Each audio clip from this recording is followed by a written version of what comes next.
মুখ্যমন্ত্ৰীয়ে কৈছে মোৰ কোনো সম্পত্তিয়ে নাই বা আমাকে বেয়া লাগিছে হয়নে নহয় মুখ্যমন্ত্ৰী এনেকুৱা কথাবোৰ ক'বলৈ হৈছে এতিয়া মই আপোনালোকক এটা সহজ সৰল স্পষ্ট প্ৰশ্ন সুধিছো মুখ্যমন্ত্ৰীয়ে যে কৈছে মোৰ কোনো সম্পত্তি নাই আপুনি বিশ্বাস কৰে নেকি কওকচোন বিশ্বাস কৰে নেকি কওকচোন অসমৰ ৰাইজে বিশ্বাস কৰে নেকি সদ্য ৰাইজ অসমৰ মুখ্যমন্ত্ৰী কৰোড়পতি মুখ্যমন্ত্ৰী তেওঁ অসমৰ আমাৰ ভাৰতৰ ভিতৰত যিমানবোৰ মুখ্যমন্ত্ৰী আছে তাৰ ভিতৰত তেওঁ নৱম স্থানত আছে আটাইতকৈ ধন আৰু সম্পত্তিৰ তালিকা নৱম স্থানত আছে আকৌ আমাক কয় যে আমাৰ কোনো সম্পত্তি নাই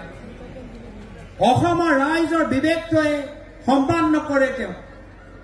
অসমৰ ৰাইজে জানিবলৈ বিচাৰে যে প্ৰয়াত জুবিনদাৰ মৃত্যু কেনেকৈ হ'ল সেইখিনিয়ে কথা আমি জানিবলৈ বিচাৰো কিন্তু প্ৰয়াত জুবিনদাৰ মৃত্যু বাহিৰে মুখ্যমন্ত্ৰী হিমন্ত বিশ্ব শৰ্মা ডাঙৰীয়া গোটেইখিনি কথা কৈছে বাৰম্বাৰ প্ৰতিদিন তেওঁ প্ৰেছত আহি কথাবোৰ কৈ আছে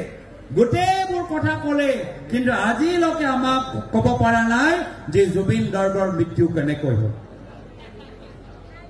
সকলৰ কথা আমি শুনিব পাৰিছো SIT CID সকলৰ কথাবোৰ আমি জানিব পাৰিছো কিন্তু আজিলৈকে শ্যামকানু মহন্তৰ ভূমিকা লৈ SIT নিমাত শ্যামকানু মহন্ত লৈ অসম আৰক্ষী SID CID আজিলৈকে নিমাত কিয় আমি জানিবলৈ বিচাৰিছো বিভিন্ন শিল্পীসকলক মাতিছে তেওঁলোকে কি কৈছে সেইখিনি আমি আমাক মিডিয়া যোগেদি আমাক জনাইছে কিন্তু শ্যামকানু মহন্ত সম্পৰ্কত মুখ্যমন্ত্ৰী নিমাত কিয় যেহেতু আপোনালোকে নিজেই দেখিছে যে শ্যামকানু মহন্তৰ লগত হিমন্ত বিশ্ব শৰ্মা ডাঙৰীয়া কিমান ঘনিষ্ঠ ফেচবুক খুলিলে ফটো পাব হয়নে নহয়